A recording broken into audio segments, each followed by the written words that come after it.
ನಮಸ್ಕಾರ, ಹೇಗಿದ್ದೀರಿ? ನಾನು ಚಂದನ್ ಶರ್ಮಾ ನಿಮ್ಮ ಜೊತೆಗೆ. ಇವತ್ತಿನ ವ್ಯೂ ಪಾಯಿಂಟ್ ನಲ್ಲಿ ಚರ್ಚೆ ಮಾಡಬೇಕಾಗಿರೋ ವಿಷಯ ಬಹಳ ಪ್ರಮುಖವಾದಂಥ ವಿಷಯ, ಇಡೀ ದೇಶ ಎದುರು ನೋಡ್ತಾ ಇದ್ದಂಥ ವಿಷಯ.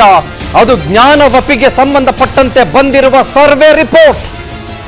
1 ಪೇಜ್ ಅಲ್ಲ, 2 ಪೇಜ್ ಅಲ್ಲ, 1000 ಪುಟಗಳ ಸರ್ವೆ ರಿಪೋರ್ಟ್ ನಲ್ಲಿ ಅತ್ಯಂತ ಸುಸ್ಪಷ್ಟವಾಗಿ ಅದು ಯಾವ ಕಾರಣಕ್ಕೂ ಮಸೀದಿಯಲ್ಲ, ಅದು ಮಂದಿರ ಅನ್ನುವುದನ್ನ ಸ್ಪಷ್ಟವಾಗಿ, ಅತ್ಯಂತ ಸುಸ್ಪಷ್ಟವಾಗಿ, ಮತ್ತೊಂದ್ಸಲ ಹೇಳ್ತೀನಿ, ಇನ್ನೂ ಸುಸ್ಪಷ್ಟವಾಗಿ ಉಲ್ಲೇಖ ಮಾಡಲಾಗಿದೆ. 1194ರಲ್ಲಿ ಕುತುಬ್ದೀನ್ ಐಬಕ್ಕಿಂದ ಹಿಡಿದು 1230ರ ಆಸುಪಾಸಿನಲ್ಲಿ ರಜಿಯಾ ಸುಲ್ತಾನ ಇಂದ ಹಿಡಿದು 1669ರಲ್ಲಿ ಔರಂಗಜೇಬನಿಂದ ಹಿಡಿದು ಊರಲ್ಲಿರುವ ಮುಸಲ್ಮಾನ ರಾಜರಿಂದೆಲ್ಲವೂ ಕೂಡ ಕಾಶಿಯ ಮೇಲೆ ದಾಳಿಯನ್ನು ನಡೆಸಲಾಯಿತು. ಆ ದಾಳಿಗೆ ಸಂಬಂಧಪಟ್ಟಂತೆ ಅನೇಕ ದಾಖಲಾತಿಗಳನ್ನ ಆರ್ಕಿಯಾಲಜಿಕಲ್ ಸರ್ವೆ ಆಫ್ ಇಂಡಿಯಾ ಸ್ಪಷ್ಟವಾಗಿ ಇಡ್ತು. ಇದು ಒಂದು ಅತಿ ದೊಡ್ಡ ನಂಬಿಕೆಯ ಮೇಲೆ ಆಗಿರುವ ದ್ರೋಹ ಅನ್ನುವ ಉಲ್ಲೇಖವನ್ನ ಮಾಡ್ತು. ಇದು ಕೇವಲ ಪತ್ರಿಕೆಗಳಲ್ಲಿ ಪ್ರಿಂಟ್ ಆಗಿ ಬಂದದ್ದಲ್ಲ, ಅಥವಾ ಒಂದು ಸರ್ವೆ ರಿಪೋರ್ಟ್ನ ಕಾರಣಕ್ಕಾಗಿ ಬಂದಿದ್ದ ಅಲ್ಲ, ಇದು ನಂಬಿಕೆಯ ಕಾರಣಕ್ಕಾಗಿ ಮಾತ್ರ ಬಂದಿದ್ದಲ್ಲ.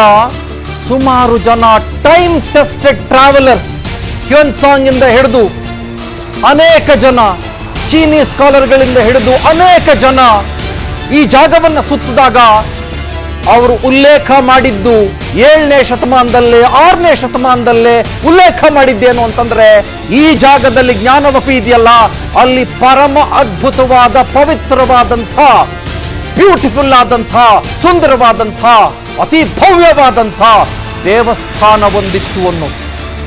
ಇವತ್ತು ಸರ್ವೆ ರಿಪೋರ್ಟ್ ಹೊರಗಡೆ ಬಂದಿದೆ, 1000 ಪುಟಗಳ ಸರ್ವೆ ರಿಪೋರ್ಟ್. ನಾನು ಆ ಸರ್ವೆ ರಿಪೋರ್ಟ್ನ ಇಂಚಿಂಚು ಡೀಟೇಲ್ಸ್ನ ನಿಮ್ಮ ಮುಂದೆ ಇಡುವ ಪ್ರಯತ್ನ ಮಾಡ್ತಾನೆ. ಒಂದು ಪ್ರಶ್ನೆಯೊಂದಿಗೆ ಇವತ್ತಿನ ವ್ಯೂ ಪಾಯಿಂಟ್ನ ಶುರು ಮಾಡ್ತಾ ಇದ್ದೇನೆ. ಹಾಗಿದ್ರೆ ನಮ್ಮ ಸಂಸ್ಕೃತಿಯ ಮೇಲಾದಂಥ ದಾಳಿಗಳನ್ನೆಲ್ಲ, ನಮ್ಮ ನಂಬಿಕೆಯ ಮೇಲಾದಂಥ ದಾಳಿಗಳನ್ನೆಲ್ಲ, ನಮ್ಮ ಹೆರಿಟೇಜ್, ನಮ್ಮ ಪರಂಪರೆ ಮೇಲಾದಂಥ ದಾಳಿಗಳನ್ನೆಲ್ಲ ನ್ಯಾಯಾಲಯಗಳ ಮೂಲಕವೇ ಪರಿಹರಿಸಿಕೊಳ್ಬೇಕಾ? Let's begin viewpoint. ನಾನು ನಿಮ್ಮೊಟ್ಟಿಗೆ ಇವತ್ತು ಅನೇಕ ವಿಷಯಗಳನ್ನು ಹಂಚಿಕೊಳ್ತಾ, let me begin with the graphical representations now. ನಾನು ನನ್ನ ಹಿಂದ್ಗಡೆ ಇರುವ LED ಪರದೆಯಲ್ಲಿ ನಿಮಗೆ ಸಂಪೂರ್ಣವಾದಂಥ ಡೀಟೇಲ್ಡ್ ರಿಪೋರ್ಟ್ನ ಅನಾಲಿಸಿಸ್ನ ಹಿಂದೆ ತೋರಿಸ್ತಾ ಹೋಗ್ತೀನಿ. ಈ ವಿವಾದ ಏನು ಅನ್ನೋದ್ರ ಬಗ್ಗೆ ನಾವು ಮೊದಲಿಗೆ ಮಾತನಾಡಬೇಕು. ಕಾಶಿ ವಿಶ್ವನಾಥ ದೇವಸ್ಥಾನ ಪಕ್ಕದಲ್ಲಿರುವ ಜ್ಞಾನವ್ಯಾಪಿ ಮಸೀದಿ ಬಹಳ ಇಂಟ್ರೆಸ್ಟಿಂಗ್. ಏನು ಗೊತ್ತಾ, ಈ ಮಸೀದಿಗೆ ಒಂದು ಸಂಸ್ಕೃತದ ಹೆಸರಿಟ್ಟಿರೋದೇ ಬಹಳ ಇಂಟ್ರೆಸ್ಟಿಂಗ್. ಜ್ಞಾನವ್ಯಾಪಿ ಅಂತಂದ್ರೆ ಏನು? ನಾಲೆಡ್ಜ್ ವೆಲ್ ಅಂತ, ಅಂದ್ರೆ ಬಹಳ ದೊಡ್ಡ ಮಟ್ಟದ ಜ್ಞಾನದ ಬಾವಿ ಅಂತ ಅರ್ಥ. ಇದು ಸಂಸ್ಕೃತದ ಪದ ಜ್ಞಾನವ್ಯಾಪಿ ಅಂತ ಅನ್ನೋದು. ಸೊ ಮಸೀದಿಗೆ ಜ್ಞಾನವ್ಯಾಪಿ ಅಂತ ಇಟ್ಟಿರೋದಿದೆಯಲ್ಲ, ಒಂದು ರೀತಿ ಇಂಗ್ಲಿಷ್ನಲ್ಲಿ ಹೇಳಬಹುದಾದ್ರೆ ಆಕ್ಸಿಮೋರಾನ್ ಅಂತ ಕರಿಬಹುದು ನಾವು ಅದನ್ನ. ಬಹಳ ಇಂಟ್ರೆಸ್ಟಿಂಗ್ ಅಂತ ಕರಿಬಹುದು ನಾವು ಅದನ್ನ. ಹಾಗಾಗಿ ಈ ವಿವಾದದ ಸುತ್ತ ಇರುವ ಅನೇಕ ವಿಷಯಗಳನ್ನ ನಿಮ್ಮ ಮುಂದೆ ನಾವು ಇವತ್ತು ಓಪನ್ ಅಪ್ ಮಾಡ್ತಾ ಇದ್ದೀವಿ. ಹಾಗಾದ್ರೆ ಈ ವಿವಾದ ಜ್ಞಾನವ್ಯಾಪಿ ಮಸೀದಿಗೆ ಸಂಬಂಧಪಟ್ಟದ್ದು. ಇದು ಪಾರ್ವತಿ ದೇವಸ್ಥಾನ ಅನ್ನೋದು ಹಿಂದೂಗಳ ನಂಬಿಕೆ.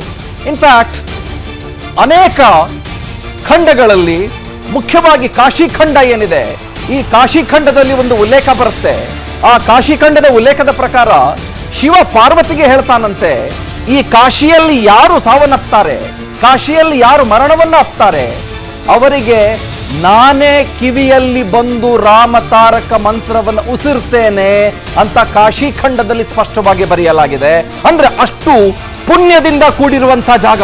ನಾವು ಕಾಶಿಗೆ ಹೋಗಿ ಮುಕ್ತಿ ಪಡ್ಕೊಳ್ಬೇಕು, ಕಾಶಿಗೆ ಹೋಗಿ ಮುಕ್ತಿ ಪಡ್ಕೊಳ್ಬೇಕು ಅಂತ ಜನ ಯಾಕೆ ಮಾತನಾಡ್ತಾರೆ ಅಂತಂದ್ರೆ, ಮತ್ತು ವಯಸ್ಸಾದ ಮೇಲೆ ಕಾಶಿ ವಿಶ್ವನಾಥೇಶ್ವರನ ದರ್ಶನದ ಸಲುವಾಗಿ ಯಾಕೆ ಜನ ಮುಗಿ ಬೀಳ್ತಾರೆ ಅಂತಂದ್ರೆ, ಅದಕ್ಕಿರುವ ಹಿಸ್ಟಾರಿಕ್ ಹಿನ್ನೆಲೆ ಮಾತ್ರ ಅಲ್ಲ, ವೈಚಾರಿಕವಾದಂಥ ಹಿನ್ನೆಲೆ ಮಾತ್ರ ಅಲ್ಲ, ಅದಕ್ಕೆ ಅಂಟ್ಕೊಂಡಿರುವ ಬಹಳ ದೊಡ್ಡ ನಂಬಿಕೆ. ಮತ್ತು ನಾವಿದನ್ನ ASI ರಿಪೋರ್ಟ್ಗಳ ಮೂಲಕ ಸಾಬೀತುಪಡಿಸಬೇಕಾಗಿಲ್ಲ ಸ್ವಾಮಿ. ಇವತ್ತು ಅಲ್ಲಿ ಹೋದ್ರೆ ಸಾಕು, ನೀವು ಜ್ಞಾನವ್ಯಾಪಿ ಮಸೀದಿಗೆ ಹೋದ್ರೆ ಸಾಕು, ಅಲ್ಲಿ ನಿಮಗೆ ಪಿಲ್ಲರ್ಗಳ ಮೇಲೆ, ಗೋಡೆಗಳ ಮೇಲೆ ಮೂರ್ತಿಗಳ ಕೆತ್ತನೆ ಪತ್ತೆಯಾಗುತ್ತೆ, ಸ್ವಸ್ತಿಕ್ ಸಿಂಬಲ್ ಕಾಣಿಸುತ್ತೆ, ಶೃಂಗಾರ ಗೌರಿಯ ಮೂರ್ತಿಯ ಸ್ಪಷ್ಟವಾದಂತಹ ಚಿತ್ರಣ ಸಿಗತ್ತೆ ನಿಮಗೆ, ಹನುಮಂತನ ಚಿತ್ರಣ ಸಿಗತ್ತೆ, ಅದರ ಜೊತೆಗೆ ಗಣೇಶ ದೇವರ ಚಿತ್ರಣ ಸಿಗತ್ತೆ. ಇದನ್ನ ನಾವು ಆ ವಾಲ್ಗಳನ್ನು ನೋಡಿದ್ರೆ ಗೊತ್ತಾಗ್ಬಿಡುತ್ತೆ. ಮತ್ತು ಆ ವಾಲ್ಗಳ ಮೇಲೆ ಈ ಡೋಮ್ಗಳು ಅಂತ ನಾವೇನ್ ಕರಿತೀವಿ, ಆ ಡೋಮ್ಗಳನ್ನ ಸೂಪರ್ ಇಂಪೋಸ್ ಮಾಡಿದ್ದಾರೆ. ಹಿಂದೂ ಸಂಸ್ಕೃತಿಯ ದೇವಸ್ಥಾನದ ಮೇಲೆ, ಹಿಂದೂಗಳ ದೇವಸ್ಥಾನದ ಮೇಲೆ ಸೂಪರ್ ಇಂಪೋಸ್ ಮಾಡಿದಂಗೆ ಅಲ್ಲಿ ಹೋಗಿ ನೋಡಿದವರಿಗೇನೆ ಬಹಳ ಸ್ಪಷ್ಟವಾಗಿ ಗೊತ್ತಾಗ್ಬಿಡುತ್ತೆ. ಹಾಗಾಗಿ ಇದನ್ನ ಸಾಬೀತುಪಡಿಸೋದಕ್ಕೆ ಆರ್ಕಿಯಾಲಜಿಕಲ್ ಸರ್ವೆ ಆಫ್ ಇಂಡಿಯಾ ಬರಬೇಕಾಯಿತು ಅಂತ ಅನ್ನೋದು ಬಹಳ ಖೇದಕರ, ಬಹಳ ನೋವಿನ ವಿಷಯ ಅಂತಾದ್ರೂ ಕೂಡ ಇದು ಈ ಹಂತಕ್ಕೆ ಇವಾಗ ಬಂದು ನಿಂತ್ಕೊಂಡಿದೆ ಅನ್ನೋದ್ರಲ್ಲಿ ಅನುಮಾನ ಇಲ್ಲ. ಮಸೀದಿ ಆವರಣದಲ್ಲಿ ಪೂಜೆಗೆ ಅವಕಾಶವನ್ನ 6 ಜನ ಹೆಣ್ಮಕ್ಳು ಕೋರ್ಕೊಂಡಿದ್ರು. ಇದು ಹಿಸ್ಟ್ರಿ ನಾನು ಮಾತನಾಡ್ತಾ ಇರೋದು. ನೆಕ್ಸ್ಟ್ ಮುಂದಕ್ಕೆ ಹೋಗೋಣ. ಡೀಟೇಲ್ಡ್ ರಿಪೋರ್ಟ್ ನಿಮ್ಮ ಮುಂದೆ ನಾನು ಇಡ್ತೇನೆ. ನನ್ನ ಕೈಯಲ್ಲಿ ಆ ಅನಾಲಿಸಿಸ್ನ ರಿಪೋರ್ಟ್ನ ಒಂದೊಂದು ಇಂಚಿಂಚು ರಿಪೋರ್ಟ್ ಇದೆ. ಮಸೀದಿಯ ವಿಡಿಯೋಗ್ರಫಿ ನಡೆಸೋದಕ್ಕೆ ವಾರಣಾಸಿ ಕೋರ್ಟ್ ಸೂಚನೆಯನ್ನು ಕೊಡುತ್ತೆ. 2023 ಡಿಸೆಂಬರ್ನ ತಿಂಗಳಲ್ಲಿ ಇದಕ್ಕೆ ಸಂಬಂಧಪಟ್ಟಂತೆ ಬೇರೆ ರೀತಿಯ ಎಲ್ಲ ಪೂರ್ವ ತಯಾರಿಗಳು ಕೂಡ ನಡೆದು ಹೋಗಿ ಆಲ್ಮೋಸ್ಟ್ ಅದು ಫೈನಲ್ ಹಂತಕ್ಕೆ ಬಂದು ತಲುಪುತ್ತೆ.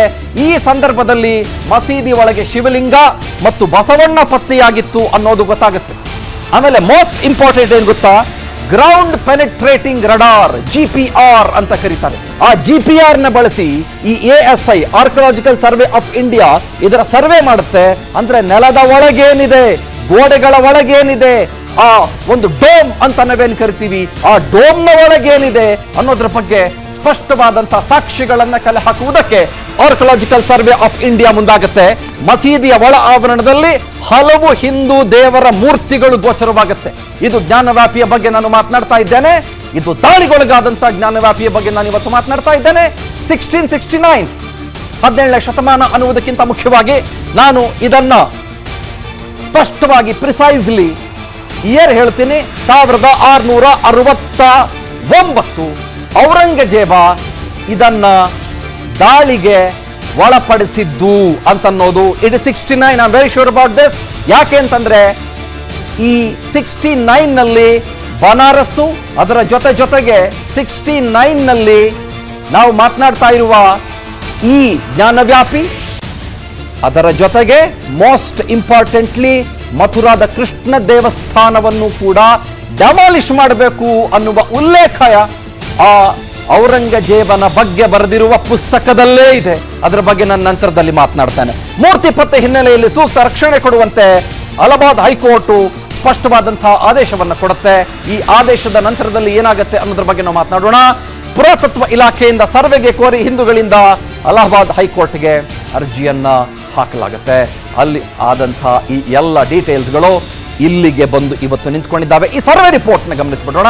ನಾನು ಜಾಸ್ತಿ ಟೈಮ್ ತಗೊಳ್ಳೋದಿಲ್ಲ, ಅದಕ್ಕೆ ಮೇ ಬಿ 1.5 minutes ಅಲ್ಲಿ ಅದನ್ನು ಮುಗಿಸ್ಬಿಡ್ತಾನೆ. ಬಿಕಾಸ್ ಡೀಟೇಲ್ಸ್ ನಾನು ನಿಮ್ಗೆ ಆಮೇಲೆ ಕೊಡ್ತಾನೆ. ಸರ್ವೆ ರಿಪೋರ್ಟ್ನಲ್ಲಿ ಏನಿದೆ, ವಾರಣಾಸಿಯಲ್ಲಿ ಮಂದಿರದ ಜಾಗದಲ್ಲಿ ಜ್ಞಾನವ್ಯಾಪಿ ಮಸೀದಿ ಇರೋದು ಪತ್ತೆ ಆಗಿದೆ ಅಂತ ಅನ್ನೋದು ಸ್ಪಷ್ಟವಾಗಿ ಉಲ್ಲೇಖ. ನೆಕ್ಸ್ಟ್ ನಂಬರ್ 1 ಇದಾಯ್ತು. Let's go to the number 2. Gyanvapi ಮಸೀದಿ ನಿರ್ಮಾಣಕ್ಕೂ ಮುನ್ನ ಅಲ್ಲಿ ಮಂದಿರವಿತ್ತು. ಅತ್ಯಂತ ಭವ್ಯವಾದಂಥ ಮಂದಿರ. ಇದನ್ನ ಟೈಮ್ ಟೆಸ್ಟೆಡ್, ಇದು ಹಲವು ಜನ ಉಲ್ಲೇಖ ಮಾಡಿದ್ದಾರೆ. ಅದನ್ನು ಕೂಡ ನಾನು ಹೇಳ್ತೀನಿ ಯಾರ್ಯಾರು ಉಲ್ಲೇಖ ಮಾಡಿದ್ದಾರೆ ಅಂತ. ಚಿಕ್ಕ ಮಂದಿರ ಅಲ್ಲ, ಅಲ್ಲಿ ಅತ್ಯಂತ ದೊಡ್ಡ ಭವ್ಯ ಮಂದಿರ ನಿರ್ಮಾಣವಾಗಿತ್ತು. Not A very very small temple, ಬಹಳ ದೊಡ್ಡ ಅತ್ಯಂತ ಬೃಹದಾಕಾರದ ಮಂದಿರ ಅಲ್ಲಿ ನಿರ್ಮಾಣವಾಗಿತ್ತು. ಹಿಂದಿನ ಕಟ್ಟಡದ ಮೇಲೆ ಮಸೀದಿಯ ಡೋಮ್ಗಳನ್ನ ಸೂಪರ್ ಇಂಪೋಸ್ ಮಾಡಲಾಗಿತ್ತು. ಅಂದ್ರೆ ಆ ವಾಲ್ಗಳು ಸ್ಪಷ್ಟವಾಗಿ ಕಾಣಿಸ್ತಾ ಇತ್ತು. ಹಿಂದೂಗಳು ಅಯ್ಯೋ ನಮ್ ದೇವಸ್ಥಾನ ಅಂತ ಪಾಪ ಅವರು ಹೃದಯದ ಒಳಗೆ ವೇದನೆ, ನೋವನ್ನು ಇಟ್ಕೊಂಡೇ ಇದ್ರು. ಆದ್ರೆ ಅದನ್ನ ಸ್ಪಷ್ಟಪಡಿಸೋದಕ್ಕೆ, ಸಾಬೀತುಪಡಿಸೋದಕ್ಕೆ ASI ಬರಬೇಕಾಯ್ತು ಅಥವಾ ನ್ಯಾಯಾಲಯಗಳು ಬರಬೇಕಾಯ್ತು. 17ನೇ ಶತಮಾನದಲ್ಲಿ ಮಂದಿರವನ್ನ ನಾಶ ಮಾಡಲಾಗಿದೆ. ಇದು ಫಸ್ಟ್ ಟೈಮ್ ನಾಶ ಮಾಡಿದ್ದಲ್ಲ. ನೆನಪಿರ್ಲಿ, 1100 ಅಲ್ಲಿ, 1200 ಅಲ್ಲಿ, ನಂತರದಲ್ಲಿ 1669 ನಲ್ಲಿ ಇದು ನಾಶ ಪಡಿಸ್ತಾನೇ ಬಂದ್ರು. ಅದರ ಜೊತೆಗೇನೆ ನಮ್ಮ ಹಿಂದೂಗಳು ಕೂಡ ಸುಮ್ಮನೆ ಕೂತ್ಕೊಳ್ಳಿಲ್ಲ. ಅವ್ರು ನಾಶ ಮಾಡ್ದಂತಲ್ಲ, ಇವರು ದೊಡ್ಡ ದೊಡ್ಡ ಮಂದಿರಗಳನ್ನ ಕಟ್ಕೊಳ್ತಾನೆ ಬರ್ತಾ ಹೋದ್ರು. ಅವರ ಹೋರಾಟ ಅಲ್ಲಿಗೆ ನಿಲ್ಲಿಲ್ಲ ಅನ್ನೋದನ್ನ ನಾವಿಲ್ಲಿ ಸ್ಪಷ್ಟವಾಗಿ ಉಲ್ಲೇಖ ಮಾಡಬೇಕಾಗುತ್ತೆ. 32 ಹಿಂದೂ ಮಂದಿರಗಳ ಶಾಸನಗಳು ಇದರಲ್ಲಿ ಪತ್ತೆಯಾಗಿದ್ದಾವೆ. 32 ಹಿಂದೂ ಮಂದಿರಗಳ ಶಾಸನಗಳು ಇದರಲ್ಲಿ ಪತ್ತೆಯಾಗಿದ್ದಾವೆ. Next please. ಮಂದಿರದಲ್ಲಿನ ಶಾಸನಗಳು ಕನ್ನಡ, ತೆಲುಗು ಹಾಗೂ ದೇವನಾಗರಿ ಲಿಪಿಯಲ್ಲಿದ್ದಾವೆ. ಇದು ASI ನ ರಿಪೋರ್ಟ್ ಹೇಳ್ತಾ ಇರೋದು. 1000 ಪೇಜಿನ ರಿಪೋರ್ಟ್ನ ಕೆಲವು ಎಕ್ಸರ್ಪ್ಟ್ಸ್ ಅಂತ ನಾವೇನು ಕರಿತೀವಿ ಅದ್ರ ಬಗ್ಗೆ ನಾನು ಮಾತನಾಡ್ತಾ ಇದ್ದೇನೆ. ದೇಗುಲದ ಕೆಲ ಕಂಬಗಳನ್ನ ಹೊಸ ರಚನೆಯಲ್ಲಿ ಮಸೀದಿಗೆ ಬಳಸಲಾಗಿದೆ. ದೇವಸ್ಥಾನದ ಕೆಲ ಕಂಬಗಳನ್ನ ಹೊಸ ರಚನೆಯಲ್ಲಿ ಮಸೀದಿಗೆ ಬಳಸಲಾಗಿದೆ.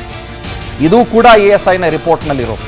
1000 ಪೇಜ್ಗಳ ರಿಪೋರ್ಟ್. ನಾನು ಅವಾಗಲೇ ಹೇಳ್ತಾ ಇದ್ದೀನಿ, ಯಾಕೆಂತಂದ್ರೆ 1000 ಪೇಜ್ಗಳನ್ನ ನಾವು ಗಮನಿಸಬೇಕು ಅಂತಂದ್ರೆ it takes of course A few days for sure. ಕಂಬಗಳ ಮೇಲಿನ ಕೆತ್ತನೆಗಳನ್ನು ತೆಗೆದುಹಾಕೋದಕ್ಕೆ ಬಹಳ ಪ್ರಯತ್ನ ಮಾಡಲಾಗಿದೆ. ಆದರೆ ಆ ಯಾವ ಪ್ರಯತ್ನಗಳು ಕೂಡ ಸಾಫಲ್ಯತೆಯನ್ನ ಕಂಡಿಲ್ಲ. ಪಿಲ್ಲರ್ಗಳು ಕಾಣ್ತವೆ, ತ್ರಿಶೂಲ ಕಾಣುತ್ತೆ, ಧಮುರ್ಗ ಕಾಣುತ್ತೆ, ಕಮಲ ಕಾಣುತ್ತೆ, ಗಂಟೆಗಳು ಬೆಲ್ಸ್ ಕಾಣುತ್ತೆ. ಹೀಗೆ ಇದೆ. 10ನೇ ಸೆಂಚುರಿಯ ಗದ್ವಾಲ ರೂಲರ್ಸು ಇದರ ಬಗ್ಗೆ ಮಾತನಾಡ್ತಾರೆ. 7ನೇ ಸೆಂಚುರಿಯಲ್ಲಿ ಬಂದಂಥ ಹ್ಯುಯನ್ ಸಾಂಗ್ ಇದರ ಬಗ್ಗೆ ಸ್ಪಷ್ಟವಾಗಿ ಆ ವ್ಯಕ್ತಿ ಇಲ್ಲಿ ಉಲ್ಲೇಖ ಮಾಡ್ತಾನೆ. 1460ರಲ್ಲಿ ವಾಚಸ್ಪತಿ ಮಿಶ್ರರು ಇದರ ಬಗ್ಗೆ ಉಲ್ಲೇಖವನ್ನ ಮಾಡ್ತಾರೆ.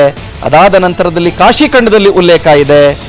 ಬಹಳ ಜನ ಇದನ್ನ ಯಾವ ಯಾವ ರೀತಿಯಲ್ಲಿ ನಾಶಪಡಿಸೋದಕ್ಕೆ, ಆಕ್ರಮಣ ಮಾಡೋದಕ್ಕೆ ಪ್ರಯತ್ನ ಪಟ್ಟರು ಮತ್ತು ಹಿಂದೂಗಳ ಶ್ರದ್ಧಾ ಕೇಂದ್ರಗಳ ಮೇಲೆ ದಾಳಿಯನ್ನು ಮುಂದುವರಿಸಿದ್ರು ಅನ್ನೋದಕ್ಕೆ ಅನೇಕ ಪುರಾವೆಗಳು ಕೇವಲ ಡಾಕ್ಯುಮೆಂಟ್ಗಳಲ್ಲಿ ಮಾತ್ರ ಅಲ್ಲ, ಹಿಸ್ಟಾರಿಕಲಿ ನಮಗೆ ಸಿಗುತ್ತೆ. 4 ಜನ ಗೆಸ್ಟ್ಗಳು ನಮ್ಮನ್ನು ಜಾಯ್ನ್ ಆಗಿದ್ದಾರೆ. ಆ 4 ಜನರನ್ನ ನಾವು ಈಗ ಮಾತನಾಡಿಸುವಂಥ ಪ್ರಯತ್ನ ಮಾಡೋಣ. ಬಹಳ ಇಂಪಾರ್ಟೆಂಟ್ ವಿಷಯ ಏನು ಅಂತಂದರೆ, ಆ 4 ಗೆಸ್ಟ್ಗಳ ಬಗ್ಗೆ ನಿಮಗೆ ನಾನು ಹೆಚ್ಚಿನ ಪರಿಚಯ ಮಾಡಿಕೊಡಲೇಬೇಕಾಗಿಲ್ಲ. ಅವರೆಲ್ಲರೂ ಕೂಡ ನಿಮಗೆ ಗೊತ್ತಿರೋರೆ. ನಮ್ಮೊಟ್ಟಿಗೆ ಹಿಸ್ಟಾರಿಯನ್, ಇತಿಹಾಸ ತಜ್ಞರು ತಲಕಾಡು ಚಿಕ್ಕರಂಗೇಗೌಡರಿದ್ದಾರೆ. ಅವ್ರನ್ನು ಕೂಡ ವೆಲ್ಕಮ್ ಮಾಡ್ಕೊಳ್ತಾ ಇದ್ದೀನಿ ನಮ್ಮೊಟ್ಟಿಗೆ. ಹಾಗೇನೆ ಭಾಸ್ಕರನ್ ಇದ್ದಾರೆ, ಅವ್ರನ್ನೂ ಕೂಡ ವೆಲ್ಕಮ್ ಮಾಡ್ಕೊಳ್ತಾ ಇದ್ದೇನೆ.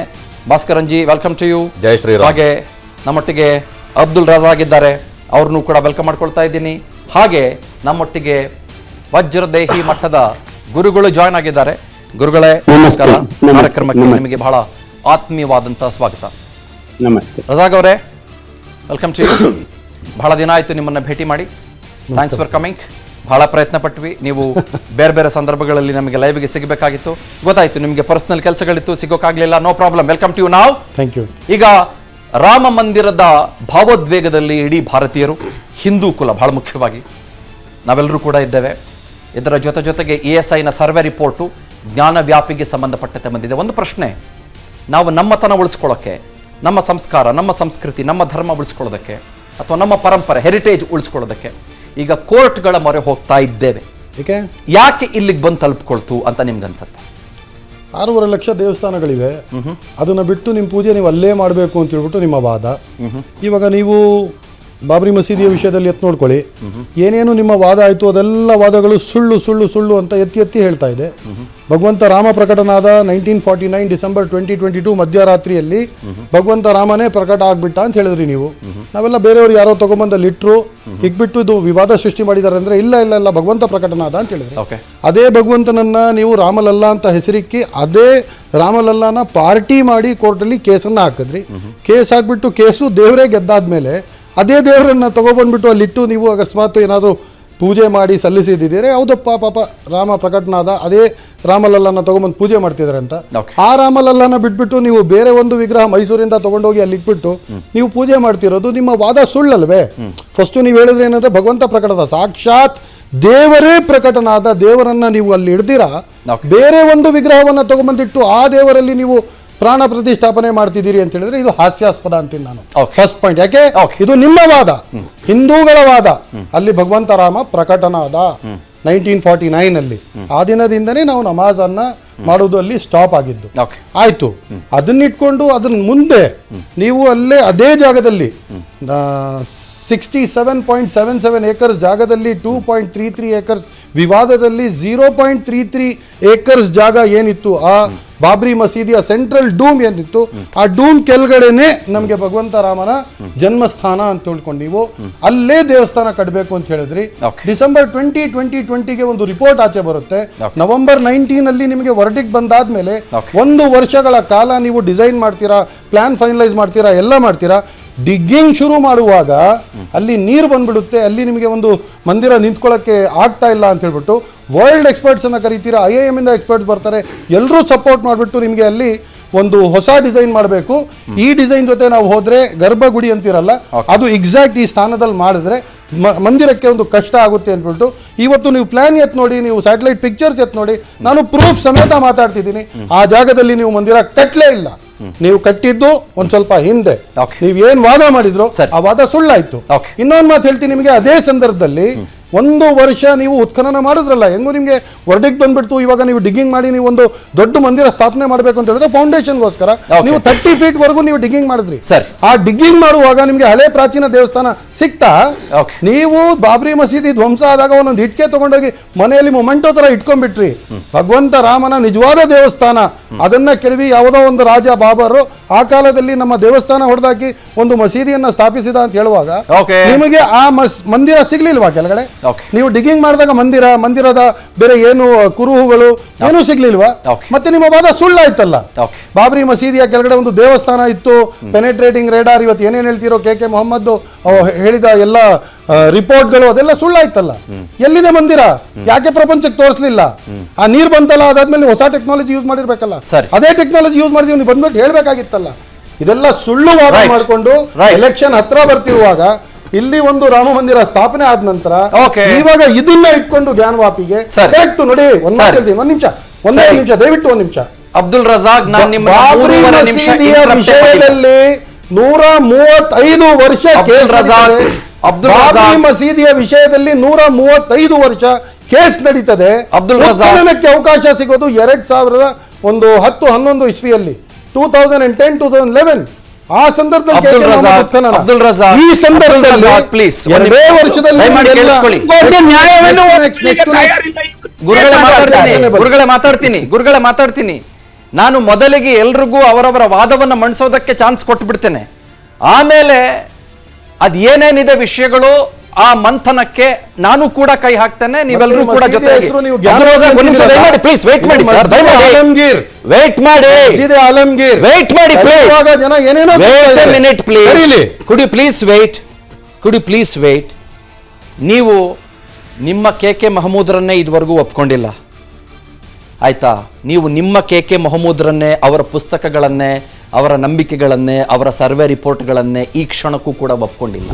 ನೀವು ರಾಮನೇ ಇಲ್ಲ ಅಂತ ಇದ್ದವರು, ರಾಮನೇ ಇಲ್ಲ ಅಂತ ಹೇಳ್ತಾ ಇದ್ದವರು, ರಾಮನೇ ಇಲ್ಲ ಅಂತ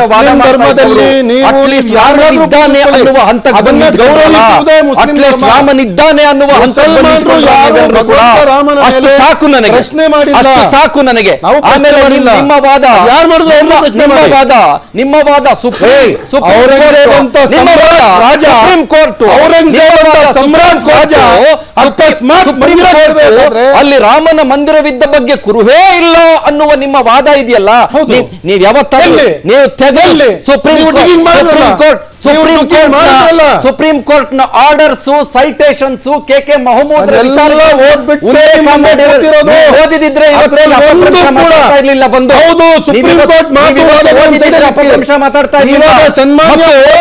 ಮತ್ತು ಸಂವಿಧಾನಕ್ಕೆ ಗೌರವ ಕೊಡ್ತೀವಿ ಅಂತ ಹೇಳ್ಕೊಳ್ಳೋರು ನೀವು, ಸಂವಿಧಾನಕ್ಕೆ ಗೌರವ ಕೊಡ್ತೀವಿ, ನ್ಯಾಯಪೀಠಕ್ಕೆ ಗೌರವ ಕೊಡ್ತೀವಿ ಹೇಳ್ಕೊಳ್ಳೋರು ನೀವು, ತೀರ್ಪು ಬಂದಿರೋದನ್ನ ಸ್ವಾಗತಿಸಿದ್ದಾರೆ. ನಿಮ್ಗೆ ಏನಾಗುತ್ತೆ ಈ ಕ್ಷಣಕ್ಕೂ ಕೂಡ ಗೊತ್ತಿಲ್ಲ.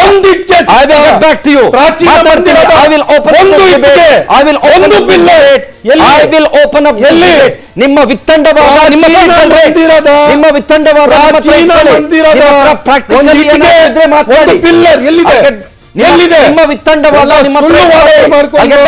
ಜ್ಞಾನವಾಪಿಯ ಬಗ್ಗೆ ಮಾತನಾಡ್ತಾ ಇದ್ದೀವಿ. ಇದು ಮಸೀದಿಯಲ್ಲ ಮಂದಿರ ಅನ್ನೋದು ಬಹಳ ಸ್ಪಷ್ಟವಾಗಿ ಉಲ್ಲೇಖಗಳಿದ್ದಾವೆ. ಇದಕ್ಕೆ ಸಂಬಂಧಪಟ್ಟಂತ ಡಿಟೇಲ್ಡ್ ಅನಾಲಿಟಿಕಲ್ ರಿಪೋರ್ಟ್ಗಳನ್ನ ಆರ್ಕಿಯಾಲಜಿಕಲ್ ಸರ್ವೆ ಆಫ್ ಇಂಡಿಯಾ ಕೂಡ ಬಹಳ ಸ್ಪಷ್ಟವಾಗಿಟ್ಟಿದೆ. ತ್ರಿಶೂಲ ಸಿಕ್ಕಿದೆ, ಪಿಲ್ಲರ್ಗಳು ಸಿಕ್ಕಿದೆ, ಹಿಂದೂ ದೇವಸ್ಥಾನಕ್ಕೆ ಸಂಬಂಧಪಟ್ಟಂತ ಡೀಟೇಲ್ ಸಿಕ್ಕಿದೆ. ಆಮೇಲೆ ಅದರ ಜೊತೆಗೆ 1194ರಲ್ಲಿ ಈ ಐಬಕ್ನಿಂದ ಹಿಡಿದು ಊರಲ್ಲಿರೋರೆಲ್ಲರೂ ಕೂಡ ಈ ರಜಾ ಸುಲ್ತಾನ 1236ನಲ್ಲಿ ಎಲ್ಲರೂ ಕೂಡ ದಾಳಿಗಳ ಮೇಲೆ ದಾಳಿ ಮಾಡಿದ್ರು. ಮತ್ತು 1669ನಲ್ಲಿ ಈ ಮನುಷ್ಯ ಔರಂಗಜೇಬ ಅಂತ ನೋನು ಈ ಮನುಷ್ಯ ಇದರ ಮೇಲೆ ದಾಳಿಯನ್ನು ಮಾಡ್ದ.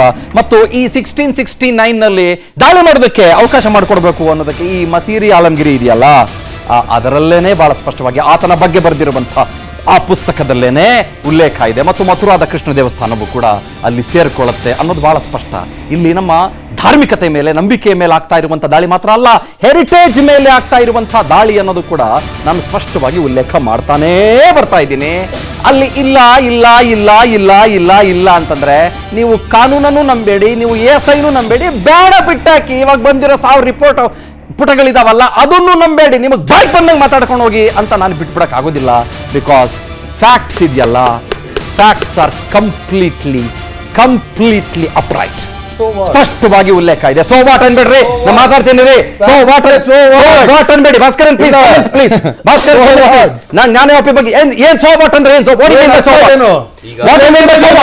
ಬಹುಸಂಖ್ಯಾತ ಮನಸ್ಥಿತಿಗೆ ಬಿಟ್ಕೊಡ್ಬೇಕು. What do you mean by so what? ಬಹುಸಂಖ್ಯಾತ ಮನಸ್ಥಿತಿಗೆ ಬಿಟ್ಕೊಡ್ಬೇಕು. What do you mean by so what? No, the way you are expressing. What do you mean by so what? ಸಂಸ್ಕೃತಿ ಮೇಲೆ ದಾಳಿ. ಏನ್ ಅಲ್ಲಿ ದಾಳಿ ಆಗಿತ್ತು ಸುಳ್ಳ? ಆ ಕಾಲದಲ್ಲಿ ದಾಳಿ ಆಗಿತ್ತು ಸುಳ್ಳ? ಆ ಕಾಲದಲ್ಲಿ ದಾಳಿ ಮಾಡಿ ಸುಳ್ಳ? ರಾಜಾ ಸುಲ್ತಾನ ದಾಳಿ ಮಾಡಿ ಸುಳ್ಳ? ನಮ್ಮ ಧಾರ್ಮಿಕತೆ ನಮ್ಮ ಧಾರ್ಮಿಕತೆ ಮೇಲೆ ದಾಳಿ ಮಾಡಿ ಸುಳ್ಳ? ನಮ್ಮ ಹಿಂದೂ ಸಂಸ್ಕೃತಿ ಮೇಲೆ ದಾಳಿ ಮಾಡಿ ಸುಳ್ಳ? ನಮ್ಮ ಹಿಂದೂ ಸಂಸ್ಕೃತಿ ಮೇಲೆ ದಾಳಿ ಮಾಡಿ ಸುಳ್ಳ? So what ಅನ್ಬಿಟ್ಟು what do you mean by so what? What do you mean by so what? ಚಂದನವರೇ, What do you mean by so what? ಚಂದನವರೇ, ಡಿಬೇಟ್ ಹೇಳಿ ಭಾಸ್ಕರನ್ please. ಹೇಳಿ ಭಾಸ್ಕರನ್. ನಾವು ಇದ್ದೇವೆ. So what? Give us. ವಾಯಿಸಿದೆ ಅಂತ ಮಾತಾಡ್ಬೇಡ್ರಿ. ಸಂಸ್ಕೃತಿಯ ಬಗ್ಗೆ ಬಂದಾಗ ಉಡಾಫೆಯಿಂದ ಮಾತಾಡ್ಬೇಡ್ರಿ. ಸ್ವಲ್ಪ ಗೌರವ ನಾನಿದ್ದೇನೆ. ಹೇಳಿ ಭಾಸ್ಕರ್. ಸನ್ಮಾನ್ಯ ತಲಕಾಡು ಚಿಕ್ಕರಂಗೇಗೌಡ ಹೇಳಿ ಭಾಸ್ಕರ್, ಮಾತಾಡಿ. ಇದ್ದಾರೆ. ಎಲ್ರಿಗೂ ನೀವು ಸಮನಾದಂತ ಅವಕಾಶ. ಮಾತಾಡಿ, ಹೇಳಿ. ಮೊದಲನೇದಾಗಿ ಸನಾತನ ಹಿಂದೂ ಧರ್ಮ, ಓಕೆ, ನಮ್ಮ ಅಸ್ಮಿತೆ, ನಮ್ಮ ಪರಂಪರೆ, ಟ್ರೆಡಿಷನ್ಸು, ನಮ್ಮ ಹೆರಿಟೇಜು, ಇದ್ರ ಬಗ್ಗೆ ದಾರಿಯಲ್ಲಿ ಹೋಗೋ ಯಾವುದೇ ಮುಲ್ಲಾ ಸಾಬಿ ಇದ್ರ ಬಗ್ಗೆ ಯಾವ ಮುಲ್ಲಾ ಸಾಬಿಗಳು ಆಕ್ಷೇಪ ಎತ್ತಂಗಿಲ್ಲ. ಯಾಕಂದ್ರೆ ನಾವು ಕುರಾನಿನ ಬಗ್ಗೆ, ಹದೀತ್ಗಳ ಬಗ್ಗೆ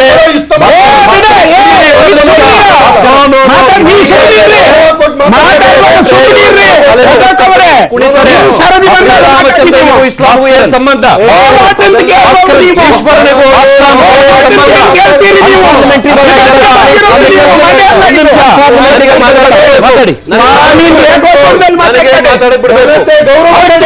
ಮಾತಾಡ್ಬೇಕು.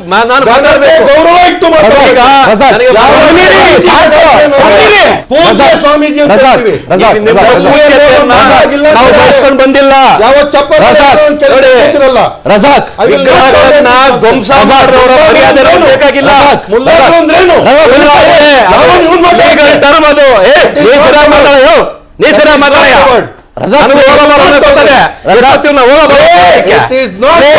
ನಿಮಿಷ ಹೋಗಲ್ಲ ಭಾಸ್ಕರ ಒಬ್ಬರಿಗೆ ಒಬ್ಬರಿಗೆ ಅಥವಾ ಇವ್ರ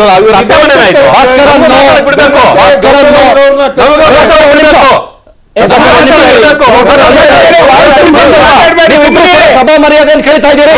ಇದು ಡಿಬೇಟ್ ಮರ್ಯಾದೆ ಅಲ್ಲ. ನಾನಲ್ಲ ಭಾಸ್ಕರ್, ಒಂದು ನಿಮಿಷ ಮಾತಾಡಕ್ ಬಿಡಿ. ನಿಮಿಷ ಇರಿ. ಗೌರವದಿಂದ ರಜಾಕ್, ಒಂದ್ ನಿಮಿಷ ಇರಿ.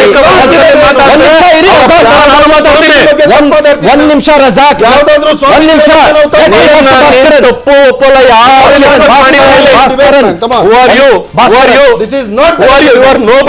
ಭಾಸ್ಕರನ್, ಒಂದ್ ನಿಮಿಷ ಇರ್ರಿ, ಭಾಸ್ಕರನ್.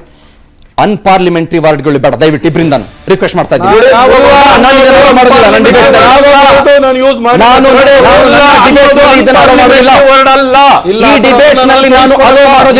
ಅನ್ನೋದು ನೋಡಿ. ಜ್ಞಾನವ್ಯಾಪಿ ಬಗ್ಗೆ ನಿಮ್ಮ ವಾದವನ್ನು ಮಂಡಿಸಿ. ಬನ್ನಿ ಈಗ ನನ್ನಲ್ಲಿ. ಓಕೆ, ಈಗ ಕ್ಷಮೆ ಕೇಳ್ಬೇಕು ನೀವು ಅದಕ್ಕೆ ದಯವಿಟ್ಟು. ಆಯ್ತು, ಕ್ಷಮಿಸಿ. ಕ್ಷಮೆ ಕೇಳ್ಬೇಕು. ಸಿಂಗಲ್ ಪದಗಳು ಆಯ್ತಲ್ಲ, ನಾಟ್ ರಿಕ್ವೈರ್ಡ್, ನಾಟ್ ಆಯ್ತಲ್ಲ. ಅಲ್ಲ, ಆದ್ರೆ ಬೇರೆ ಪ್ಯಾನಲಿಸ್ಟ್ಗಳು ಅದೇ ತರ ಮಾತಾಡಬೇಕು. ಗೌರವದಿಂದ ಇಬ್ರು ಗೌರವದಿಂದ ಈಗ ಮಾತಾಡಿ. ಜ್ಞಾನವ್ಯಾಪಿ ಮಸೀದಿ ಅಥವಾ ಜ್ಞಾನವ್ಯಾಪಿ ಮಂದಿರ ಅಂತ ಆ ಒಂದು ಡಿಸ್ಪ್ಯೂಟ್ಗೆ ಹೆಸರನ್ನ ಕೊಡಲಾಗಿದೆ. ಆ ಜ್ಞಾನವ್ಯಾಪಿ ಅಂದ್ರೆ ಏನು? ವೆಲ್ ಆಫ್ ನಾಲೆಡ್ಜ್ ಅಂತ. ಹೌದು, ಅದು ಸಂಸ್ಕೃತದಿಂದ ಬಂದಂತ, ನಮ್ಮ ಸನಾತನ ಪರಂಪರೆಯಿಂದ ಬಂದಂತ ಒಂದು ಪದ. ಓಕೆ, ಅಲ್ಲಿ ಆ ಮಸೀದಿ ಏನಿದೆ ಆ ಗ್ರೌಂಡ್ ಫ್ಲೋರ್ ಅಲ್ಲಿ ಫುಲ್ಲು ಹಿಂದೂ ದೇವಾದಿ ದೇವತೆಗಳ ಕೆತ್ತನೆಗಳಿವೆ. ಓಕೆ. ಶೃಂಗಾರ ಗೌರಿ ಇದೆ, ಆಂಜನೇಯ ಸ್ವಾಮಿ ಇದ್ದಾನೆ, ಓಕೆ. ಬಸವಣ್ಣ ಅಂತ ನೀವು ಕರಿತೀರಿ, ಕೆಲವರು ನಂದಿ ಅಂತಾರೆ ಅದನ್ನ, ನಂದಿ, ಅದೊಂದು ಕಡೆ ಇರಲಿ. ಆಮೇಲೆ ಸ್ವಸ್ತಿಕ್ ಇದೆ, ಆಮೇಲೆ ನಾಗಚಕ್ರಗಳಿದೆ, ನಾಗಬಂಧಗಳಿದೆ, ಎಲ್ಲ ಇದೆ. ಇಸ್ಲಾಂನಲ್ಲಿ ವ್ಯಕ್ತಿ ಪೂಜೆಗೆ ಮತ್ತು ವಿಗ್ರಹ ಆರಾಧನೆಗೆ ಅದರಲ್ಲಿ ಸ್ಥಳಾವಕಾಶವೇ ಇಲ್ಲ. ಅವರು ವ್ಯಕ್ತಿ ಪೂಜೆಯನ್ನ ಮತ್ತು ವಿಗ್ರಹ ಆರಾಧನೆಯನ್ನ ಕಟುವಾಗಿ ವಿರೋಧ ಮಾಡಂತವ್ರು. ಔರಂಗಜೇಬ್ ಮಸೀದಿಯನ್ನ ಕಟ್ಟದ ಅಂತ ಹೇಳಿದ್ರೆ ಆ ಮಸೀದಿಯಲ್ಲಿ ಹಿಂದೂ ಧಾರ್ಮಿಕತೆಗೆ ಸೇರಿದಂತಹ ಕೆತ್ತನೆಗಳು ಏನು ಮಾಡ್ತಿತ್ತು ಅಂದ್ರೆ, ಇವರು ಶೃಂಗಾರ ಗೌರಿ ಹೆಸರಲ್ಲಿ, ಹನುಮಂತನ ಹೆಸರಲ್ಲಿ ನಮಾಜನ್ನ ಮಾಡ್ತಿದ್ರ, ಭಜನೆ ಮಾಡ್ತಿದ್ರ, ಇದು ನಮಗೆ ಸಂದೇಹ ಇದೆ. ಈಗ ಕುರಾನ್ ಏನಿದೆ, ಹದೀತ್ಗಳೇನಿದೆ, ಅದೇ ತರ ನಮ್ಮ ದೇಶದಲ್ಲಿ ಮುಸ್ಲಿಂ ಸ್ಕಾಲರ್ಸ್ ಒಂದು ಬುಕ್ ಅನ್ನ ರೆಫರ್ ಮಾಡ್ತಾರೆ, ಫತಾವೆ ಐಲ್ ಆಲಮ್ಗೀರ್ ಅಂತ ಅದರ ಹೆಸರು. ಔರಂಗಜೇಬನ ಟೈಮ್ನಲ್ಲಿ ಫುಲ್ ಭರತಖಂಡ ಸುತ್ತಮುತ್ತ ದೇಶಗಳಿಂದ ಕರ್ಕೊಂಡ್ಬಂದು ಅವರೊಂದು ಕಾಮೆಂಟ್ರಿ ಪುಸ್ತಕವನ್ನ ಬರೆದಿದ್ರು.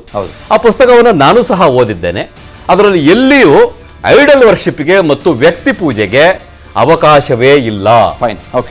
ಆದ್ರಿಂದ ಅದನ್ನ ನಾವು ದೇವಸ್ಥಾನ ಅಂತ ಹೇಳ್ತಾ ಇದ್ದೇವೆ.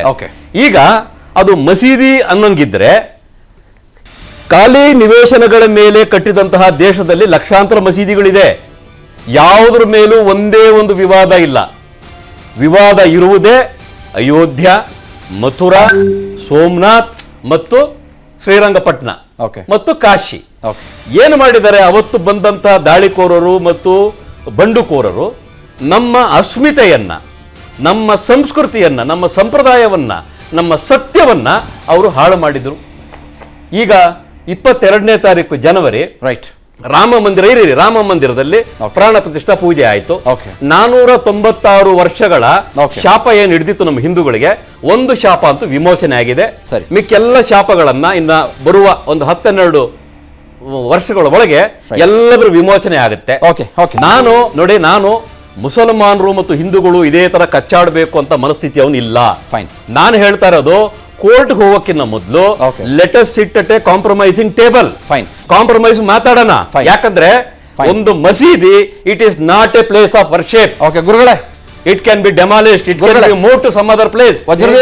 ಸೌದಿ ಅರೇಬಿಯಾದಲ್ಲಿ ಮೊಹಮ್ಮದರು ಮಾಡಿದಂತಹ ಸ್ಥಳಗಳನ್ನ ಒಡೆದು ಹೈವೇ ಮಾಡಿದ್ದಾರೆ, ಹೈವೇ ಮಾಡಿದ್ದಾರೆ.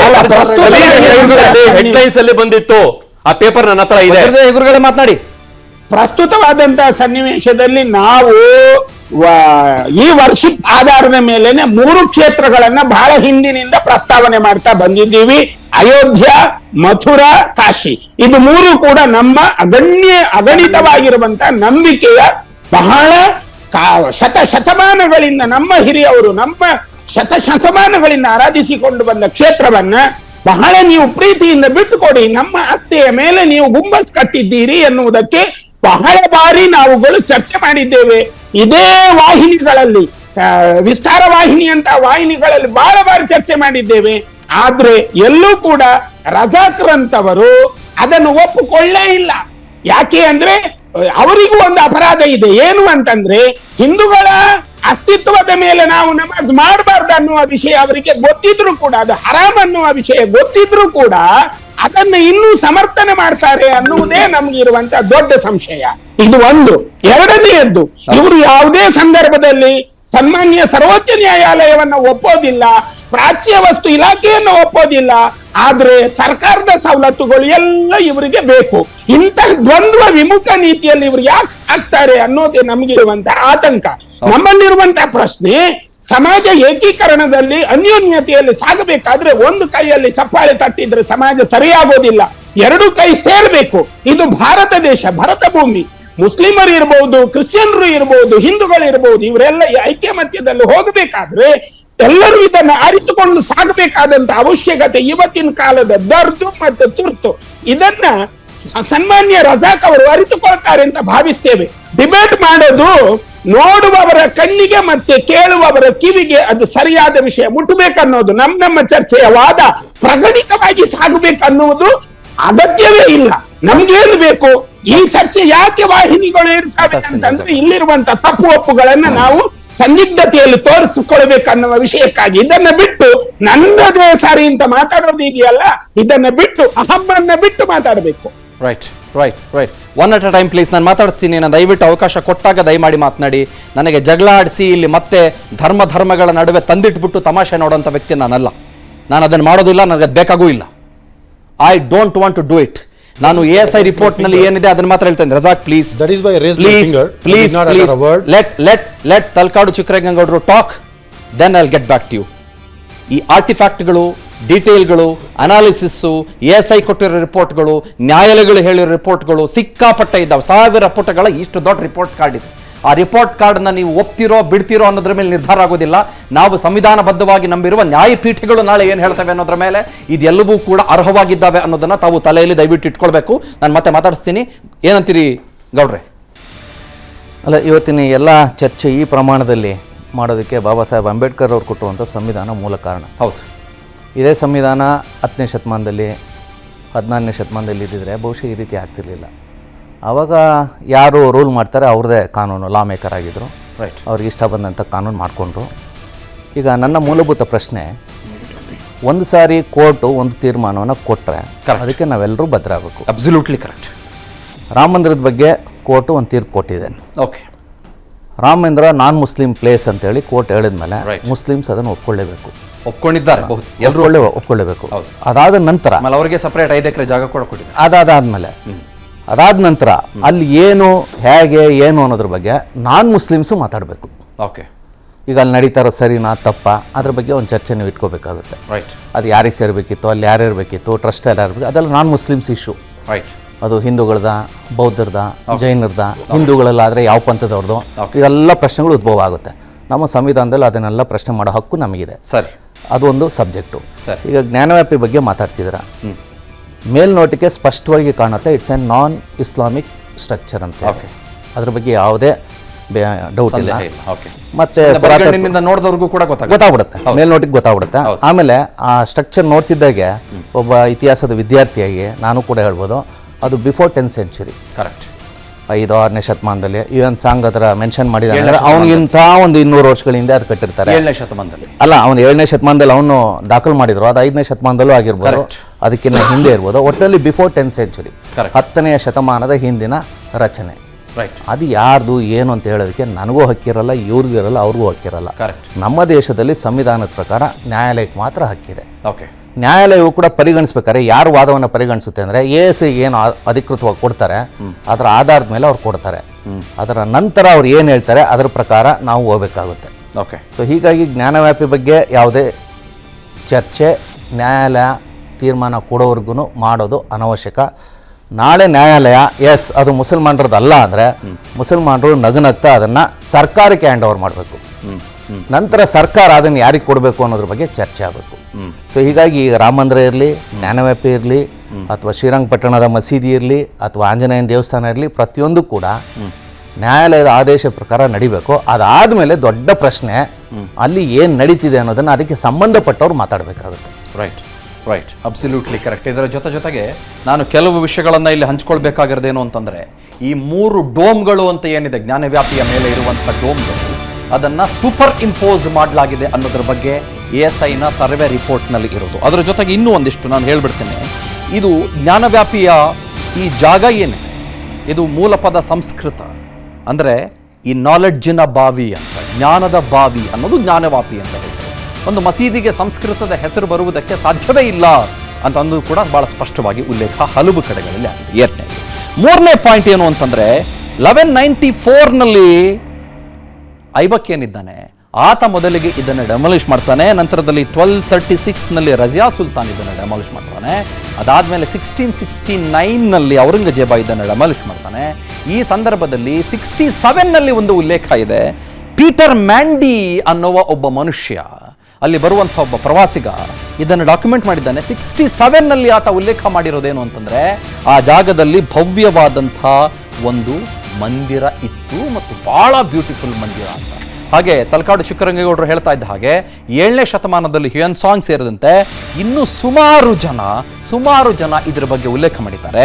10ನೇ ಶತಮಾನದಲ್ಲಿ ಈ ಗದ್ವಾಲ ರಾಜರು ಅಂತ, ಗದ್ವಾಲ ರೂಲರ್ಸ್ ಅಂತ ಏನು ಕರಿತೀವಿ, ಆ ಗದ್ವಾಲ ರೂಲರ್ಸು ಕಾಶಿಯನ್ನ ಅವರ ರಾಜಧಾನಿಯನ್ನಾಗಿ ಮಾಡ್ಕೊಳ್ತಾರೆ ಮತ್ತು ಅತ್ಯಂತ ಸುಸ್ಪಷ್ಟವಾಗಿ ಅದನ್ನು ರೂಲ್ ಮಾಡುವುದಕ್ಕೆ ಶುರು ಮಾಡಿದಾಗ ಅಲ್ಲಿನ ದೇವಸ್ಥಾನಗಳ ಬಗ್ಗೆ ಅವರು ಉಲ್ಲೇಖವನ್ನು ಹಲವು ಕಡೆಗಳಲ್ಲಿ ಮಾಡಿದ್ದಾರೆ. ಆ್ಯಂಡ್ ನಾಟ್ ಜಸ್ಟ್ ದ್ಯಾಟ್, ಇದು ಬರೀ ಗಣ್ಣಿಗೇನೆ ಜ್ಞಾನವ್ಯಾಪಿಯ ಈ ಒಂದು ಮಂದಿರದ ಬಗ್ಗೆ ನಾವು ಏನು ಮಾತನಾಡ್ತಾ ಇದ್ದೀವಿ, ನಂದಿ ತನ್ನ ಮಾಸ್ಟರ್ನ ನೋಡುವುದಕ್ಕೆ, ನಂದಿ ತನ್ನ ದೇವರನ್ನ ನೋಡುವುದಕ್ಕೆ ಸಮಯ ಹತ್ರ ಬಂತ ಅಂತ ನಾವೇನು ಹೇಳ್ತಾ ಇದ್ದೀವಿ, ಅದಕ್ಕೆ ಕಾಲ ಬಹುತೇಕ ಸನ್ನಿಹಿತವಾಗ್ತಾ ಇದೆ ಅಂತ ಅನ್ನಿಸ್ತಾ ಇದೆ. ನಾನು ಬ್ರೇಕ್ ಆದಮೇಲೆ ಕೇಳಬೇಕಾಗಿರುವಂಥ ಪ್ರಶ್ನೆ, ಈ ASIನ ರಿಪೋರ್ಟ್ ಏನಿದೆ, ಆರ್ಕಿಯಾಲಜಿಕಲ್ ಸರ್ವೆ ಆಫ್ ಇಂಡಿಯಾದ ರಿಪೋರ್ಟ್ ಏನಿದೆ, ಅದನ್ನು ಯಾರು ಒಪ್ಕೊಳ್ತಾರೆ ಯಾರು ಒಪ್ಕೊಳ್ಳೋದು ಅನ್ನೋದಲ್ಲ, ಅದು ನ್ಯಾಯಪೀಠ ಅದನ್ನು ತರ್ಕ ಮಾಡಿ ಚರ್ಚಿಸಿ ಮಂಥನ ಮಾಡಿ ತೀರ್ಪು ಕೊಡುವಂಥದ್ದು.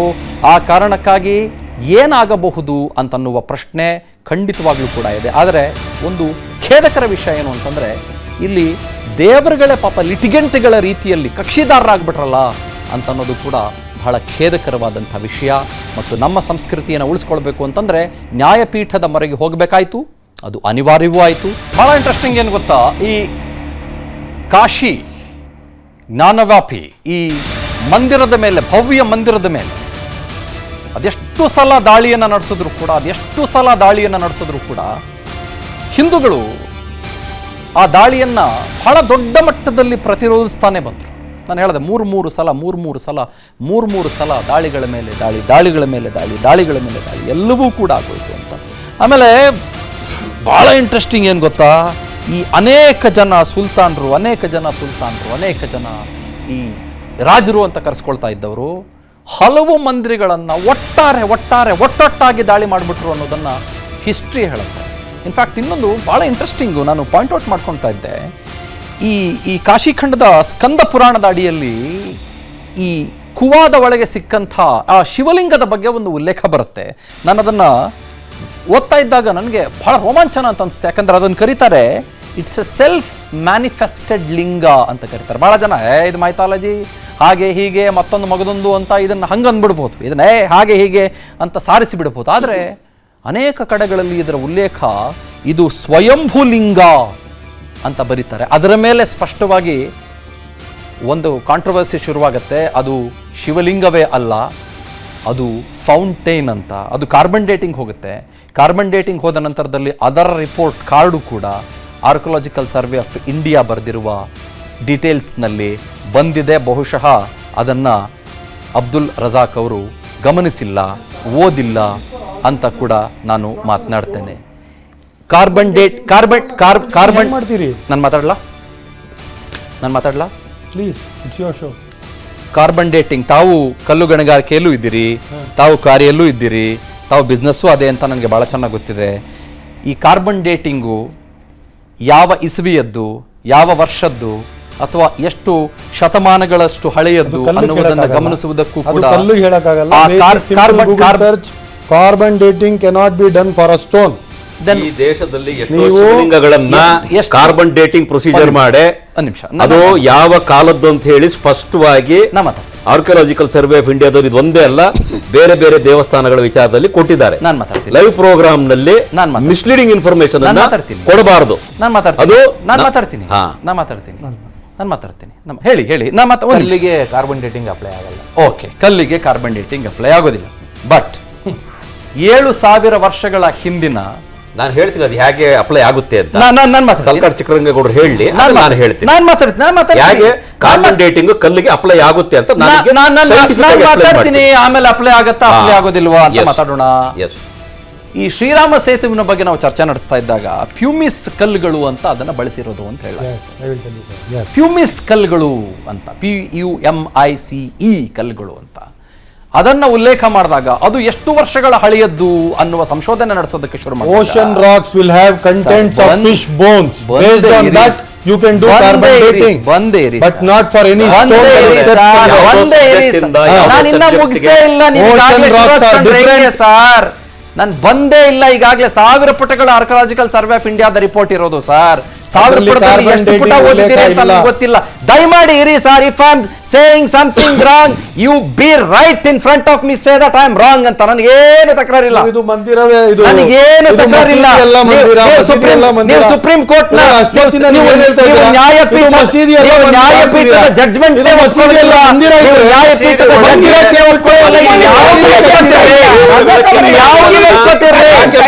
ಇನ್ಯಾವುದನ್ನು ಒಪ್ಕೋತಿರ್ರಿ? ಪ್ರಶ್ನೆಗೆ ತಾಕತ್ತು ಇನ್ಯಾವುದನ್ನು ಒಪ್ಕೋತಿರ್ರಿ? ಟೆಸ್ಟ್ ಮಾಡೋರು ಇನ್ಯಾವುದನ್ನು ಒಪ್ಕೋತಿರ್ರಿ? ಡಿಬೇಟಿಗೆ ಹೇಳಿ ಗುರುಗಳು, ಹೇಳಿ. ಧರ್ಮಕ್ಕೆ ಸಂಬಂಧಿಸಿದ ದೇವತೆಗಳ ಕೆತ್ತನೆಗಳ ಮಾತನಾಡಿ. ಮಸೀದಿಯಲ್ಲಿ ಯಾಕೆ ಉಪಯೋಗಿಸಲಾಗಿದೆ? ಸ್ವಾಮಿ ಸೈಂಟಿಫಿಕ್ ಕೇಳಿಸ್ತಾ ಇಲ್ಲ. ಮಾತಾಡಿ, ಸೈಂಟಿಫಿಕ್ ಮಾತಾಡಿ ರಜಾಕ್ ಅವರೇ. ವಿಗ್ರಹಗಳಿಗೆ ಏನ್ ನೀವು ಅಂತ ಕಾಲದಲ್ಲಿ ಸಂಬಂಧ? ಮಾತಾಡ್ತೀರಿ? ಕಲ್ಲಿಗೆ ಕಾರ್ಬನ್ ಡೇಟಿಂಗ್ ಮಾಡಕ್ ಆಗಲ್ಲ ಸ್ವಾಮಿ. ಮಾಡ್ತಾರೆ, ನನಗೆ ಅವಕಾಶ ಕೊಡಬೇಕು. ಅಯ್ಯೋ, ನೀವು ಸೈನ್ಸ್ ಅನ್ನ ನೋಡ್ಬೇಕು. ಇಲ್ಲ, ಸ್ವಲ್ಪ ಗೌಡ್ರು ಹೇಳ್ತಾ ಇದ್ರೆ ಮಾಡಕ್ಕಾಗಲ್ಲ ಅಂತ ಅವ್ರು ಕೇಳಿ, ನಾನು ಹೇಳ್ತೀನಿ. ಅವ್ರ ಮಾತನ್ನ ಕೇಳಿ ಆಮೇಲೆ ನಿಮ್ಗೆ ಕೊಡ್ತೀನಿ. ಹೇಳಿ. ನಾನು ಹೇಳ್ತೀನಿ. ಹೇಳಿ ಗೌಡ್ರು, ಹೇಳಿ, ಮಾತಾಡಿ. ಕಲ್ಲಿಗೆ ಕಾರ್ಬನ್ ಡೇಟಿಂಗ್ ಮಾಡಕ್ಕಾಗೋದಿಲ್ಲ. ಸೊ ಹಾಗೆ ಮಾತ್ರಕ್ಕೆ ಇದು ಎಷ್ಟು ವರ್ಷಗಳ ಹಿಂದಿನ ಶಿವಲಿಂಗ ಅನ್ನೋದ್ರ ಬಗ್ಗೆ ನಾನು ಉಲ್ಲೇಖ ಇಲ್ಲ ಹೇಳ್ತೀನಿ ಅಂತ. ಅಂತ. ಹೇಳಿ. ಆದರೆ ಹೇಳಿ ಗೌಡ್ರೆ. ಉದ್ಭವ ಲಿಂಗದ ಬಗ್ಗೆ ಒಂದು ಪ್ರತೀತಿ ಇದೆ. ಎಸ್. ಕಲ್ಲು ಬೆಳೆಯುತ್ತೆ ಅಂತ. ಎಸ್. ಅದು ಸೈಂಟಿಫಿಕ್ ರೀಸನ್ ಇದೆ. ಎಸ್. ಬಟ್ ಅದನ್ನ ಕಾರ್ಬನ್ ಡೇಟಿಂಗ್ ಅಲ್ಲಿ ಅದ್ರ ಡೇಟ್ ಯಾವುದು ಅಂತ ಅಪ್ಲೈ ಮಾಡಕ್ಕಾಗಲ್ಲ, ಕಲ್ಲಿಗೆ ಮಾಡಕ್ಕಾಗಲ್ಲ. ಓಕೆ, ಓಕೆ, ನಾನು ಮಾತಾಡ್ಲಾ? ಮಾತಾಡಿ. ಲಿವಿಂಗ್ ಆರ್ಗ್ಯಾನಿಸಮ್ಸ್, ಬ್ಯಾಕ್ಟೀರಿಯಾ, ವೈರಸ್ ಅಥವಾ ಯಾವುದೇ ಮನುಷ್ಯಂದೋ ಪ್ರಾಣಿಯದ್ದೋ ರಕ್ತ, ಬೆವರಿನ ಕಲೆ ಅಥವಾ ಈ ಬೇರೆ ಏನಾದ್ರೆ ಸ್ಪರ್ಶ ಆಗಿದ್ರೆ ಖಂಡಿತವಾಗ್ಲೂ ಅದು ಕಾರ್ಬನ್ ಡೇಟಿಂಗ್ ನಲ್ಲಿ ಆ ಡೀಟೇಲ್ಸ್ ಹೊರಬರುತ್ತೆ. ಓಕೆ, ಬಟ್ ಕಲ್ಲಲ್ಲಿ ಎಲ್ಲಿ ಓಕೆ. ಎಲ್ಲ ಹೇಳಿದ್ರಿ. ಓಕೆ. ಇನ್ನೆಲ್ಲಿ ಬರ್ತದೆ? ಇನ್ನೆಲ್ಲಿ ಬರ್ತದೆ? Well, anyways, okay, okay. ಎಲ್ಲರೂ ಮುಟ್ಟಿರೋದಿಲ್ವಾ? ಭಾಸ್ಕರನ್ ಹೇಳಿ. ಮಾಡಿರೋದಿಲ್ವಾ? ಭಾಸ್ಕರನ್ ಅದಕ್ಕೆ ಹಾಲು ಹಾಕಿರೋದಿಲ್ವಾ? ಮೊಸರು ಹಾಕಿರೋದಿಲ್ವಾ? Continue to answer. ಹೇಳಿ, ಮಾತಾಡಿ. ಕಾರ್ಬನ್ ಡೇಟಿಂಗ್ ಬರೋದಿಲ್ಲ.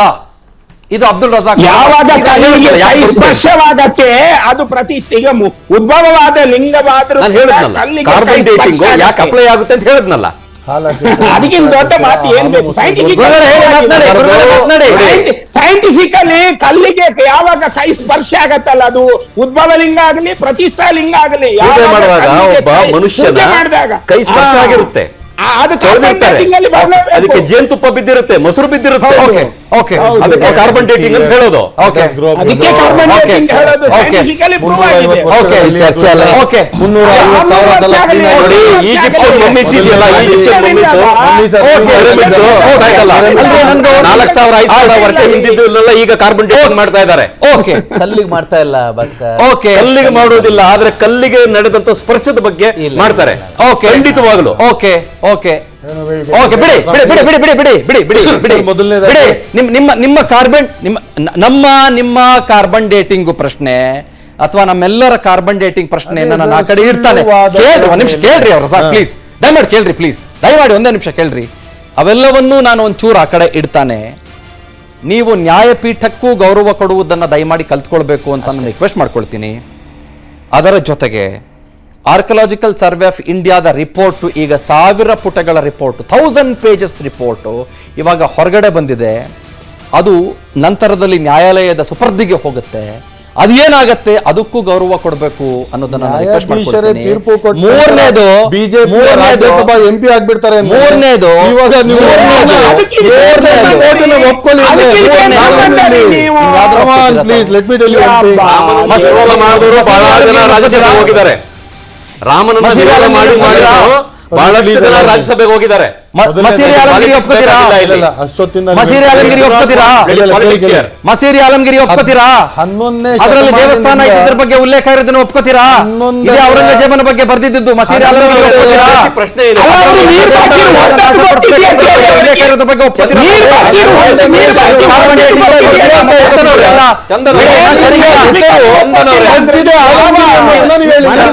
ಯಾವ್ದು ಒಪ್ಕೋತೀರಿ? ಜ್ಞಾನವಾಪಿ ಮಸೀದಿ ಅಂತಿದ್ದೀರಾ? ಯಾವ್ದು ಒಪ್ಕೋತೀರಿ? ಅಲ್ಲಿ ಪರ್ಷಿಯನ್ ಭಾಷೆಯಲ್ಲಿ ಪರ್ಷಿಯನ್ ಭಾಷೆಯಲ್ಲಿ ಅಲ್ಲಿ ಕನ್ನಡ, ತೆಲುಗು, ದೇವನಾಗರಿ ಲಿಪಿ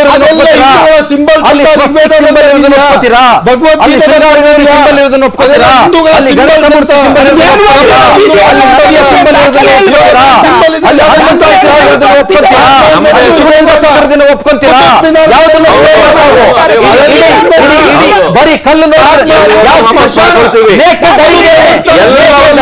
ಒಪ್ಪಿಕೊಳ್ತೀವಿ.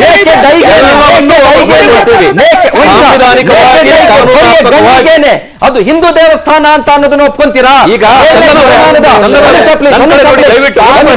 7ನೇ ಶತಮಾನದ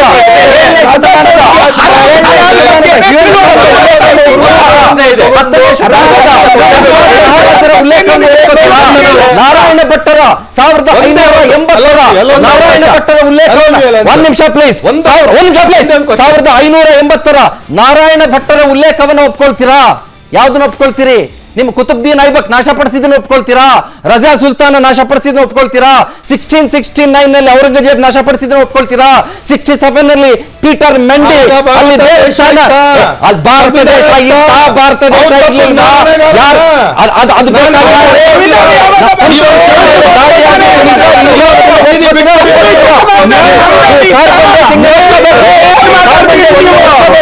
ಕಾರ್ಬನ್ ಒಪ್ಕೋಬೇಡಿ. ಇದೆಲ್ಲ ರಿಪೋರ್ಟ್ ನೀವು ನ್ಯಾಯಪೀಠ ಸಂವಿಧಾನ ಒಪ್ಕೋತೀರಾ? ಸಂವಿಧಾನ ಒಪ್ಕೋತೀರಾ? ಸಂವಿಧಾನ ಒಪ್ಕೋತೀರಾ?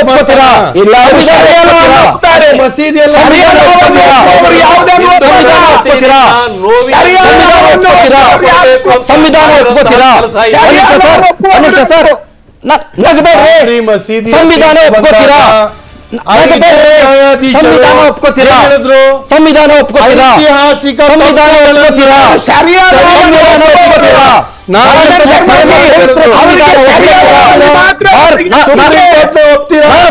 ಸುಪ್ರೀಂ ಕೋರ್ಟ್ ನಾನು ಒಪ್ತೇನೆ. ನಾನು ನಮ್ಮ ಸಂವಿಧಾನವನ್ನು ಗೌರವಿಸ್ತೇನೆ, ಪ್ರೀತಿಸ್ತೇನೆ, ಒಪ್ತೀನಿ. ನೀವು ಸಂವಿಧಾನ ಒಪ್ತೀರಾ? ನೀವು ಸಂವಿಧಾನ ಒಪ್ತೀರಾ? ನೀವು ಸಂವಿಧಾನ ಒಪ್ತೀರಾ?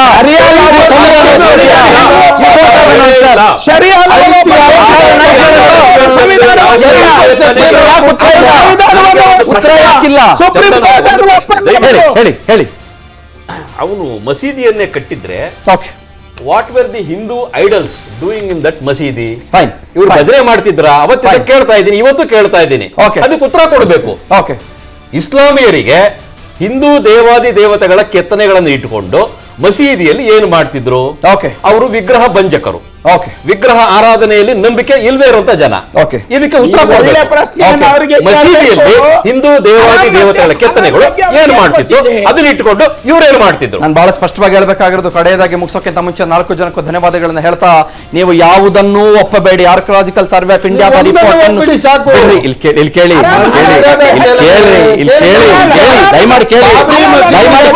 ದಯಮಾಡಿ ಕೇಳಿ. ದಯಮಾಡಿ ಮುಂದುವರಿಸಬೇಡಿ sir, please. I am requesting. ನಿಮ್ಮ ವಿತಂಡವಾದ ಬಿಡಿ ಸರ್. ನಿಮ್ಮ ವಿತಂಡವಾದ ಬೇಕಾಗಿಲ್ಲ. ಪಿಲ್ಲರ್ ಸಿಕ್ಕಿದ್ದು ಒಪ್ಕೋಬೇಡಿ. ನೀವು ಪಿಲ್ಲರ್ ಸಿಕ್ಕಿದ್ದು ಒಪ್ಕೋಬೇಡಿ. ಅಲ್ಲಿ ಬೆಲ್ಗಳಿದ್ದು ಒಪ್ಕೋಬೇಡಿ. ಅಲ್ಲಿ ಲೋಟಸ್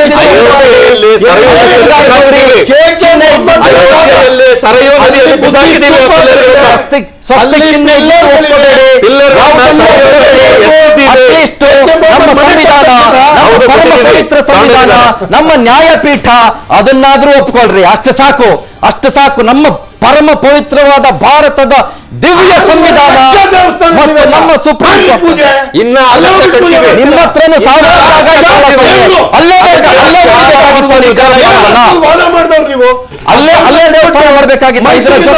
ಇದರ ಜೊತೆಗೆ ಬಹಳ ಮುಖ್ಯವಾಗಿ ಉಲ್ಲೇಖ ಮಾಡಬೇಕಾಗಿರೋದೇನು ಅಂತಂದ್ರೆ, ಇಲ್ಲಿ ಧಾರ್ಮಿಕತೆಯ ಮೇಲೆ, ಶ್ರದ್ಧಾ ಕೇಂದ್ರಗಳ ಮೇಲಾಗಿರುವ ದಾಳಿ ಮಾತ್ರ ಅಲ್ಲ, ನಂಬಿಕೆಯ ಮೇಲಾಗಿರುವ ದಾಳಿ ಮಾತ್ರ ಅಷ್ಟೇ ಅಲ್ಲ, ಇಲ್ಲಿ ಒಂದು ಹೆರಿಟೇಜ್ ಪರಂಪರೆ ಮೇಲಾಗಿರುವ ದಾಳಿ ಏನಿದೆ ಅದು ಖಂಡಿತ ಸರಿ ಹೋಗಲೇಬೇಕು ಅಂತನ್ನೋದು